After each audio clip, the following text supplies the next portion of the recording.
രാജ്യത്ത് കോവിഡ് കേസുകൾ ഉയരുകയാണ്. 3395 പേർക്ക് കോവിഡ് സ്ഥിരീകരിച്ചു. കേരളത്തിൽ മാത്രം 1336 പേർക്ക് കോവിഡ് സ്ഥിരീകരിച്ചതായും ഒരാൾ മരിച്ചെന്നും കേന്ദ്ര ആരോഗ്യ മന്ത്രാലയം വ്യക്തമാക്കി. രാജ്യത്ത് ഏറ്റവും കൂടുതൽ കോവിഡ് റിപ്പോർട്ട് ചെയ്തത് കേരളത്തിൽ 1336 പേർക്ക് രോഗം സ്ഥിരീകരിച്ചു.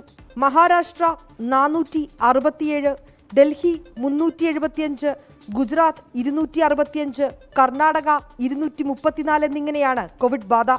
കേരളത്തിലുൾപ്പെടെ ഇതുവരെ 8 പേർ കോവിഡ് ബാധിച്ച് മരിച്ചു. 1435 പേർ രോഗമുക്തരായി.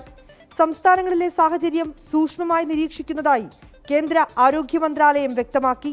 സംസ്ഥാനങ്ങളിലെ സാഹചര്യം, അടിയന്തര സൗകര്യം എന്നിവ വിലയിരുത്തി റിപ്പോർട്ട് നൽകാൻ കേന്ദ്ര ആരോഗ്യ മന്ത്രാലയം സംസ്ഥാനങ്ങൾക്ക് നിർദ്ദേശം നൽകി. ജൂൺ 2-നകം റിപ്പോർട്ട് സമർപ്പിക്കാനാണ് നിർദ്ദേശം.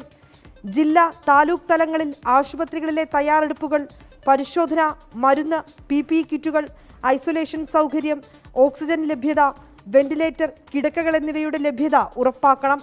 അടിസ്ഥാന സൗകര്യങ്ങൾ ഉറപ്പാക്കുന്നതിനായി സംസ്ഥാനങ്ങൾ മോക്ക് ഡ്രില്ല് നടത്തണമെന്നും നിർദ്ദേശം. 24 ഡൽഹി.